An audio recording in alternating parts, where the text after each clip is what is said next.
Um, and remember that verse 2, it says, and the Lord was with Joseph throughout that whole time. And you know what? I think Joseph knew that. He recognized that. So even though things might be tough, hey, at least I have God with me. So what could be worse? You could be going through that without the Lord, or you could have good times without the Lord, but either way, you wouldn't want either one of those situations in the end. I'll take hard times with God than good times without. And so God, like I said, He protected Joseph. And again, you can see how much God was in control while everyone else, all these other guys, who are they looking out for? Just themselves. What were the brothers looking out for? They said, man, we got to get rid of this nuisance. He's going to be put over us. He's going to get most of the inheritance. He's a goody two-shoes. You know, we can't put up with this Joseph guy. And so they just want to be rid of him. They're worried about themselves. And why? Well, his brothers lived very much a life of sin and did not want that to come to light. And again, we skipped over chapter 38. You want to see another place where they messed up? You read chapter 38 and see where these brothers go off the rails. But what were the Ishmaelites doing? They just wanted to make a buck. They were out for number one. We got an opportunity to make some good money here, and so we're going to do that. And again, what's Potiphar want out of it? He just wants a good deal on a slave. I want to get a slave at a good price, and so they can serve me. And so what that should tell us is it should be a comfort for us to know that God can even use lost people for His benefit, for His plan to go to work out. And that should be a comfort. If He can use lost people for His accomplishments, then He can certainly use us that are saved for His purposes if we're willing. And none of these people, they weren't out to be serving God. They were out to serve themselves, and it still fell the way the Lord wanted it to fall. And even though things seemed out of control, God was always protecting Joseph. And again, God protected him by His providence. Joseph's dreams may have seemed off track. Remember, God put these visions, these dreams in his head, saying you're going to have authority over your family, over your brothers, and over your family. And it might have seemed like, that's never going to come to pass. It's like sometimes we might get the idea, is Christ ever going to come back? Is that ever going to come to pass? And I believe that we can trust in the promises that God made them, and He's going to follow through, just like with Joseph. Joseph had faith that was going to occur at some point. And that means he trusted God and trusted God His wisdom, and that He would accomplish things in the time that He chose. That's where we have to get on board, is we need to realize that things are going to happen in God's time and not in our time. It's not on us to say, Lord, you need to come back in the year 2000. I remember that at that time, in the 90s, so many people thought, no, Christ is coming back in 2000. It's going to happen. And I don't know, it's just a number that man put on these years that people got all excited about it.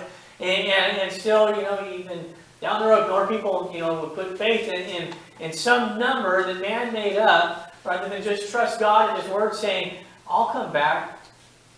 And what did we look at this morning in Sunday school? Jesus said, don't worry about it. God, I will come back. He said, and I'll do it in the Father's time.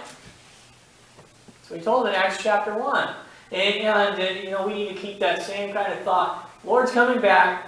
I can rely on that. I'll just deal with the circumstance that I'm in right now in the way that He wants me to deal with it. Lastly, but not even lastly in my points, but under this point here, obedience to God might put us in the eye of the storm. You know that? If you're obedient to God, it might put you in a tumultuous situation. Isaiah 53:10 says, yet it pleased the Lord to bruise him. he hath put him to grief. When thou shalt make his soul an offering for sin, he shall see his seed, he shall prolong his days, and the pleasure of the Lord shall prosper in his hand. Now, of course, this is in reference to Christ who's going to come. And you notice what Christ was coming to do. He's coming to fulfill the purposes of God. He was coming to what? He's coming to be obedient. And we see that in his ministry as he came to be obedient. And he searched out what the Lord's will was. And he wanted to walk in that way, regardless of the price. And where did it land him? Landed him on the cross. Landed him on the cross. But you know what? It all ended up working out for good, didn't it? It all ended up working out for good. And I also want to make the point here is that God's purpose is not to harm us. You know, I'm going to teach these Christians a lesson. I'm going to make them pay for their... No. The reason that we go through tough times is that he puts us in a position where we can grow and where we can be a servant to him. That's why we go through it. It is for our benefit. For our benefit, for our growth. And does that ever make it fun? Does that ever make it enjoyable? No, of course not. But we should be able to take joy in the fact that we know he's always with us. And that we know that Christ suffered too. And just because we're going... Christ told us that we're not above our master. That if he suffered, then we're going to suffer. We should count it as a chance to grow. That's why he had it. And could that be taken from Joseph? That couldn't be. You can take his coat, but you couldn't take his integrity. You couldn't take his character away from him.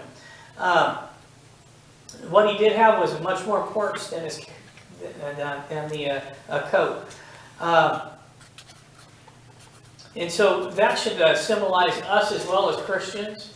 They might be able to take the church from us.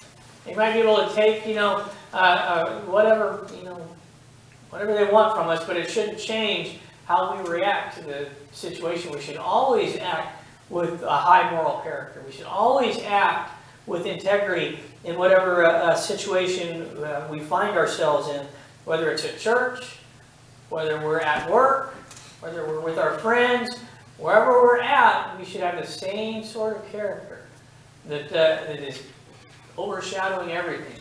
And why is that? Well, when we have that same sort of character, God blesses that.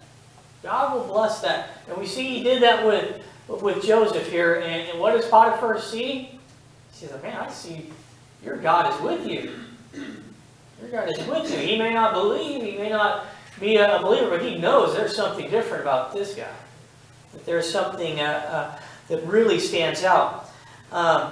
When Joseph arrived in Egypt, he could have said, I'm just going to take on all these idols. I'm going to embrace this polytheism that was there in the land at that time.